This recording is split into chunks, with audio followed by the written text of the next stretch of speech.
dia, pessoal. Hoje é dia 23 e o primeiro exercício de concentração é a gente pensar nas nossas tarefas em consonância com as tarefas de Deus.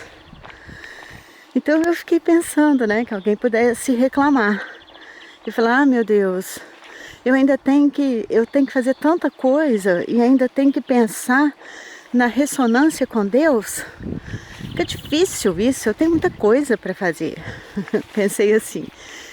E aí, a resposta que veio junto com essa questão é que quando a gente faz uma tarefa,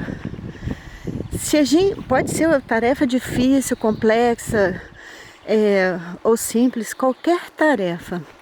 Se a gente está em ressonância com a tarefa de Deus, em ressonância com Deus, a gente se energiza o tempo todo. Quando acaba a tarefa, a gente está feliz, realizado, tranquilo e cheio de energia. E quando a gente não faz a tarefa em consonância com Deus, a gente vai esgotando, porque então a gente está em consonância com alguma outra coisa. Pode ser com ansiedade, com a pressa de acabar a tarefa, com raiva de fazer a tarefa, com antipatia da tarefa. Então, ao fazer, a gente vai perdendo energia para esse sentimento. E quando termina, a gente está esgotado. E se a gente faz isso o dia todo, com todas as tarefas, no final do dia a gente está um caco. Aí não dorme direito, aí no outro dia a mesma coisa. E aí começa a ter doença, e tristezas, e desânimo. Então uma coisa puxa a energia da gente, acaba com a gente. Os dias são os mesmos, as tarefas são as mesmas. Mas a forma que eu faço essa tarefa não é a forma física, é espiritual. Muda tudo e faz os dias ficarem tão maravilhosos, tão significativos, alimentam o nosso espírito, a nossa alma, o nosso corpo, os nossos desejos. É tão diferente e não é nada em relação à tarefa. Não estou falando da tarefa em si, porque muitas vezes é uma tarefa chata, uma tarefa que a gente, que é cansativa, que é monótona, mas se a gente faz em ressonância com a energia do Criador, essa tarefa ganha um significado totalmente diferente. E a vida ganha um significado totalmente diferente.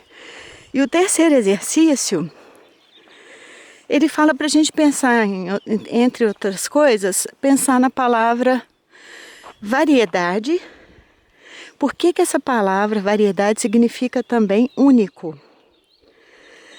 Então a gente pode pensar nos seres humanos, que são vários, mas a gente pensa em nós mesmos, que somos únicos. E eu também pensaria o seguinte: uma solução, que pode ser uma só, e uma solução que podem ser infinitas, no mesmo ser, em mim mesma. Então eu tenho um problema, eu sempre penso e repito do mesmo jeito, entra ano, sai ano, eu estou com a mesma questão. Ou então eu penso essa questão de variadas formas. Então entra ano e sai ano, essa questão muda.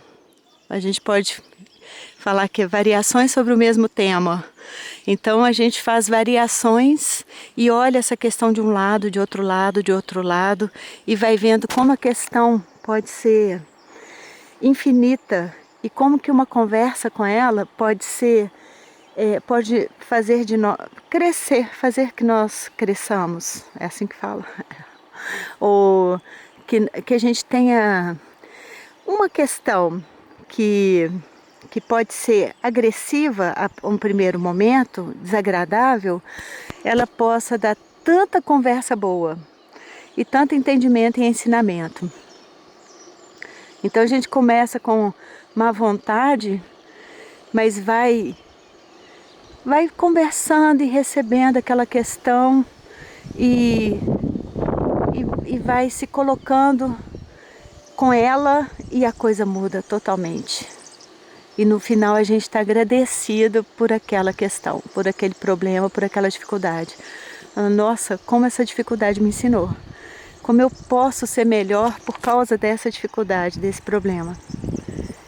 Então, é tudo uma questão de escolha, uma questão de ponto de vista, é ver com os olhos do Criador, é ver em sintonia com o Criador, é ver com os nossos olhos da alma.